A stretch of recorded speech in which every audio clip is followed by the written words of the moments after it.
بسم اللہ الرحمن الرحیم۔ معزز ناظرین و سامعین اکرام، السلام علیکم ورحمۃ اللہ وبرکاتہ۔ 11ویں صدی عیسوی اپنے اختتام کی طرف بڑھ رہی تھی۔ اس کے ساتھ ہی خلافت عباسیہ کا اقتدار بھی زوال پذیر تھا۔ اتحاد و اتفاق جو قرون اولیٰ کے مسلمانوں کا ترہ امتیاز تھا، اب اس کی جگہ لڑائی جھگڑے نے لے لی تھی۔ فرقہ بازی مسلمانوں کی قوت و شوکت کو آہستہ آہستہ گھن کی طرح چاٹ رہی تھی۔ اقتدار پرست امراء نے سلطنت عباسیہ کے کھنڈروں پر اپنے اپنے پرشکوہ ایوان تعمیر کر لیے تھے۔ ہر چند خلیفہ بغداد کی حیثیت شاہ شطرنج سے زیادہ نہ تھی، پھر بھی خلیفہ بغداد کو عالم اسلام میں ایک مرکزی مقام حاصل تھا، اور وقت آنے پر تمام مسلمان حفاظت اسلام کی خاطر خلیفہ کے جھنڈے تلے جمع ہو جاتے تھے۔ دشمنان اسلام کی نظر میں اسلام کی یہ رہی سہی قوت بھی کانٹے کی طرح کھٹکتی تھی۔ وہ آئے دن مسلمانوں پر نت نئی جنگیں مسلط کرتے اور ان میں پھوٹ ڈالنے کے لیے کوئی چھوٹا سا بھی موقع ہاتھ سے نہ جانے دیتے۔ انہی حالات میں یعنی سن 1069 میں باز نتینی کیسر رومانوس چہارم نے بزور شمشیر مسلمانوں کا اقتدار ختم کرنے کے لیے ایک جامع منصوبہ تیار کیا، جس کے مطابق فیصلہ کیا گیا کہ بغداد پر اچانک حملہ کر کے مرکز خلافت کو تباہ کر دیا جائے اور اسے آرچ بشپ کی سربراہی میں کلیسائے یونان کا ایک اہم مرکز بنا دیا جائے۔ دوسرا یہ کہ بغداد کی تمام تاریخی مسجدوں، مقبروں اور اسلامی عمارتوں کو گرا دیا جائے یا انہیں گرجا گھر میں تبدیل کر دیا جائے۔ اور تیسرے نمبر پر یہ کہ شام اور عراق کے تمام مسلمانوں کو قتل کر دیا جائے یا انہیں جلا وطن کر کے وہاں یونانی اور رومی عیسائیوں کو آباد کر دیا جائے۔ اس ناپاک مقصد کی تکمیل کی خاطر کیسر رومانوس نے 2,00,000 عیسائی جانبازوں پر مشتمل ایک زبردست فوج تیار کی، جس میں ارمنی، یونانی، فرانسیسی اور دوسری قوموں کے نوجوان شامل کیے گئے تھے۔ لشکر جرار نے براہ راست کیسر رومانوس کی زیر کمان ایک رات اچانک اسلامی علاقے پر حملہ کر دیا اور امیر حلب کی مختصر فوج کو کچلتی ہوئی تیزی کے ساتھ بغداد کی طرف بڑھنے لگی۔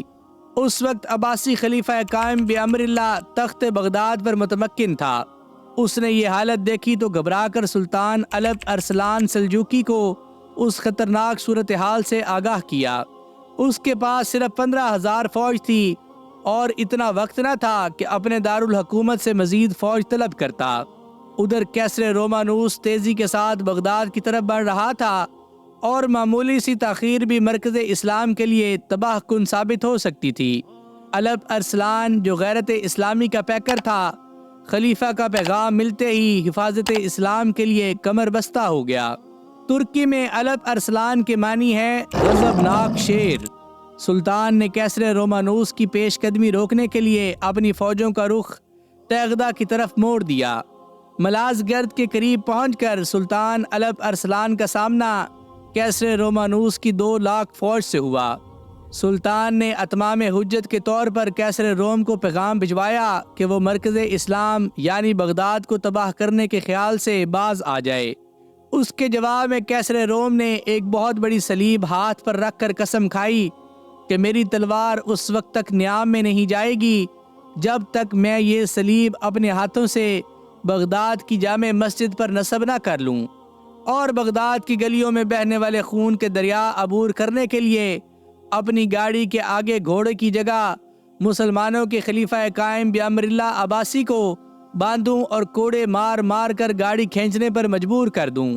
یہ کہہ کر اس نے نہایت ذلت و حقارت کے ساتھ الپ ارسلان کے سفیر کو اپنے دربار سے نکال دیا، اور دربار سے نکلتے وقت اسے کہا کہ اپنے آقا سلجوقی کتے سے یہ بھی کہہ دینا کہ وہ وقت قریب ہے کہ جب میں کوڑے مار مار کر اس کی کھال ادھیڑ دوں گا۔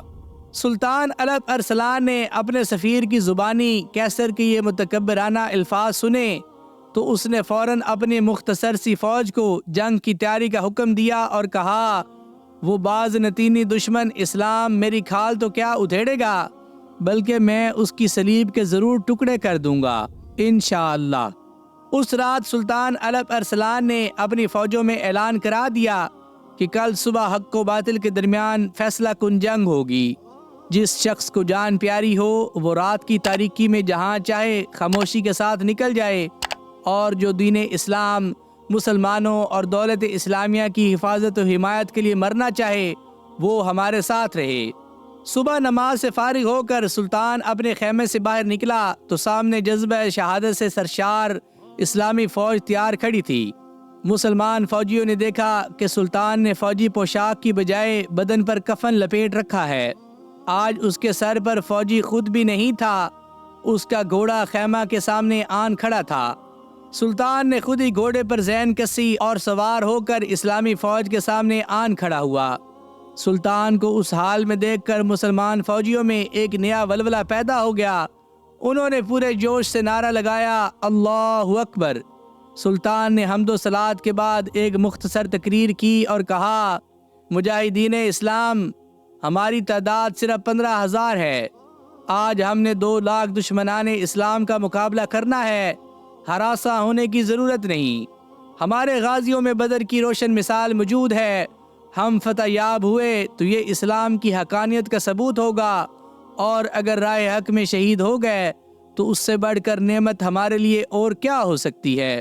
مجاہدو، اپنے نیزے سنبھال لو، تلواریں سونت لو اور دشمنان اسلام پر ٹوٹ پڑو۔ اللہ تمہارا حامی و ناصر ہے، اللہ اکبر۔ جو ہی سلطان نے اللہ اکبر کا نعرہ بلند کیا، اسلامی فوج بجلی کی طرح کیسر کی فوج پر ٹوٹ پڑی۔ مسلمان سپاہی جس طرح بڑھتے تھے لاشوں کے ڈھیر لگا دیتے تھے۔ کیسر ایک بلند مقام پر کھڑا یہ سب کچھ دیکھ رہا تھا۔ مسلمانوں کے ہاتھوں عیسائی فوج کی یہ درگت بنتی دیکھ کر پریشان ہو گیا۔ اس نے گھبرا کر ان روسی اور فرانسیسی دستوں کو پکارا جنہیں اس نے چھپا کر کمین گاہوں میں بٹھا رکھا تھا۔ ان کی تعداد 25,000 سے زیادہ تھی۔ ان فوجی دستوں نے جب اچانک مسلمانوں پر غیر متوقع حملہ کیا تو مسلمانوں کے قدم اکھڑنے لگے۔ سلطان الپ ارسلان نے جنگ کا بدلتا ہوا نقشہ دیکھا تو گھوڑے سے اتر کر فرش خاک پر سر بسجود ہو گیا۔ اس کی آنکھوں سے آنسو جاری تھے۔ وہ رب محمد صلی اللہ علیہ وآلہ وسلم کو پکار رہا تھا، اے عزت و عظمت و جلال و کمال کے مالک، اے وہ کہ جس کے ہاتھ میں زمین اور آسمان کی کنیاں ہیں، پاک ہے تیری ذات، تو جس کو چاہے عزت دے، جس کو چاہے ذلت دے، جس کو چاہے ملک عطا فرمائے، جس سے چاہے چھین لے، اور ہماری مدد فرما۔ تو ارحم الراحمین ہے، ہماری خطائیں معاف فرما، ہماری مدد فرما۔ اے اللہ، اپنے دین کی عظمت پر قرار رکھ اور ہمیں اسلام کی طاقت عطا فرما اور دشمنوں پر غالب فرما۔ فرش زمین پر سجدے میں مانگی ہوئی یہ دعا عرش الہی پر پہنچی۔ اللہ تعالیٰ نے اسے قبولیت کا شرف بخشا۔ مسلمانوں کے اکھڑتے ہوئے قدم جم گئے۔ سلطان نے گھوڑے پر بیٹھ کر دوبارہ نعرہ تکبیر بلند کیا اور مسلمانوں نے باز نتینی فوج پر دوبارہ ایک زوردار حملہ کیا۔ دیکھتے ہی دیکھتے جنگ کا نقشہ پلٹ گیا۔ یوں معلوم ہوتا تھا کہ مسلمانوں کی امداد کے لیے آسمان سے فرشتے اتر آئے ہیں۔ کیسر کی فوجوں نے گھبرا کر بھاگنا شروع کر دیا۔ یہ حالت دیکھ کر کیسر نے بھی بھاگنے میں عافیت جانی۔ اس نے شاہی لباس اتار کر معمولی کپڑے پہن لیے تاکہ کوئی اسے پہچان نہ سکے اور وہ آسانی سے فرار ہو جائے، لیکن ایک مسلمان سپاہی نے اس کی یہ سکیم ناکام بنا دی۔ اس نے کیسر کو ٹانگ سے پکڑا اور گھسیٹتا ہوا اسے سلطان کی خدمت میں پیش کر دیا۔ اس جنگ میں باز نتینی فوج کے ہزاروں سردار اور سپاہی مارے گئے، ہزاروں کی تعداد میں گرفتار ہوئے۔ بے شمار مال و اسباب مسلمانوں کے ہاتھ میں آیا، جس میں وہ صلیب بھی تھی جو کیسر رومانوس نے بغداد کی جامع مسجد میں نصب کروانے کے لیے تیار کروائی تھی، اور وہ گاڑی بھی تھی جسے اس نے اس ارادے سے تیار کروایا تھا کہ اس کے آگے گھوڑے کی بجائے مسلمانوں کے خلیفہ کو جوتے گا۔ کیسر رومانوس جب سلطان الپ ارسلان کے سامنے پیش ہوا تو اس نے کہا، آپ نے بلاد اسلامیہ پر جارحانہ حملہ کیا، بے شمار مسلمانوں کا خون بہایا، بتائیے اب آپ کے ساتھ کیا سلوک کیا جائے؟ کیسر نے جواب دیا، اگر آپ جلاد ہیں تو ذبح کر دیجئے، مغرور ہیں تو اپنے دارالحکومت تک لے جائیے، اور اگر مسلمان بادشاہ ہیں تو عفو و درگزر سے کام لیجئے۔ سلطان نے پوچھا، اگر آپ مجھ پر قابو پا لیتے تو مجھ سے کیا سلوک کرتے؟ کیسر نے بے ساختہ کہا، تو پھر میں اپنی قسم پوری کرتا اور کوڑے مار مار کر آپ کو لہو لہان کر دیتا۔ اس جواب پر سلطان کو ہنسی آ گئی۔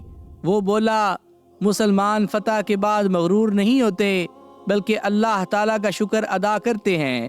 ہمارے رسول مقبول صلی اللہ علیہ وآلہ وسلم کا ارشاد ہے کہ جب کسی قوم کا کوئی معزز سردار ذلیل ہو جائے تو اس کی عزت کرو۔